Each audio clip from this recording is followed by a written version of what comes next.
ada kajian di Amerika Syarikat mengatakan dari 10 orang yang memeluk Islam di Amerika Syarikat, 3 daripada mereka akan murtad. Ya. Maka peratusan yang murtad itu ada. Adakah ini sesuatu yang membimbangkan kita? Terpulang kepada perspektif kita. Membimbangkan ataupun tidak membimbangkan. Tetapi tuan-tuan dan puan-puan muslimin dan muslimat yang dirahmati oleh Allah Subhanahu wa taala, malam ini saya tak akan berbincang tentang hukum hakam. Apakah hukumnya kepada mereka yang murtad? Kerana di Malaysia secara rasminya, tak silap saya, tak ada satu negeri yang ada undang-undang murtad. Tetapi ada beberapa negeri yang saya ketahui, antaranya Negeri Selangor, Kuala Lumpur, Negeri Sembilan, Pulau Pinang, di mana mereka ada enactment yang membenarkan permohonan pengisytiharaan agama. Tidak dipanggil sebagai murtad, tetapi lebih dipanggil sebagai pengisytiharaan status agama, iaitu untuk menentukan seseorang itu Muslim ataupun bukan Muslim. Maka ada proses-proses yang perlu mereka lalui. Antaranya, sebab saya juga merupakan kaunselor penasihat akidah di Jabatan Mufti Selangor, Kuala Lumpur dan juga di Perak, maka saya mengendalikan kes-kes itu.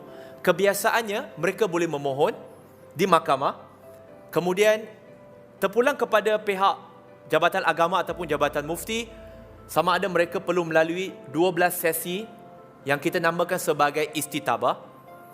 Istitabah itu satu terminologi yang bermaksud satu sesi untuk menasihati mereka bertaubat dan kembali kepada Islam.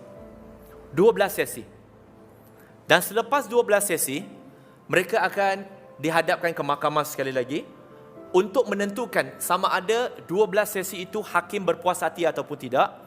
Jikalau tidak berpuas hati, maka terpulanglah kepada budi bicara hakim apa yang nak dilakukan seterusnya.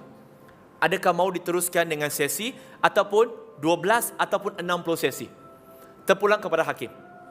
Dan proses ini boleh mengambil masa mungkin dari setahun sehingga ke bertahun-tahun. Melihat kepada kerjasama daripada kesemua pihak. Tuan-tuan dan puan-puan, kita di Malaysia, kita pernah digemparkan dengan kononnya di Malaysia ini ada ramai yang murtad. Beratus ribu yang murtad. Tetapi tuan-tuan dan puan-puan, kalau kita ikutkan satu statistik rasmi yang dikeluarkan oleh kerajaan kita. Ini kerajaan lama ya. Iaitu pada tahun 2011, Menteri di Jabatan Perdana Menteri waktu itu, iaitu menteri yang bertanggungjawab untuk hal ehwal agama, iaitu Datuk Jamil Khair Baharom, di Parlimen, beliau ditanya tentang murtad. Di Malaysia ni ramai ke? Berapa ramai? Yang mohon ni berapa ramai? Mengikut statistik yang dikeluarkan oleh beliau, beliau mengatakan yang memohon untuk murtad daripada tahun 2000 sehingga ke tahun 2010, 10 tahun, yang memohonnya adalah 863. Nak kata sahaja boleh, nak kata banyak pun boleh.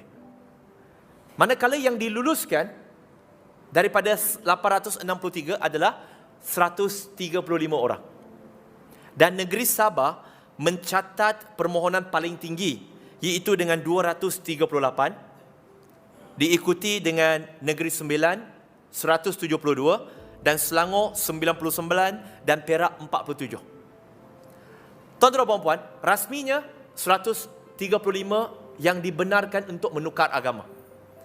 Jadi sebenarnya ini sekaligus telah menangkis banyak tomahan orang kata susahnya masuk Islam kat Malaysia, lepas tu tak boleh keluar dan sebagainya. 135 ini adalah angka yang mereka telah dibenarkan untuk kembali ataupun keluar daripada agama Islam. Okey? Jadi itu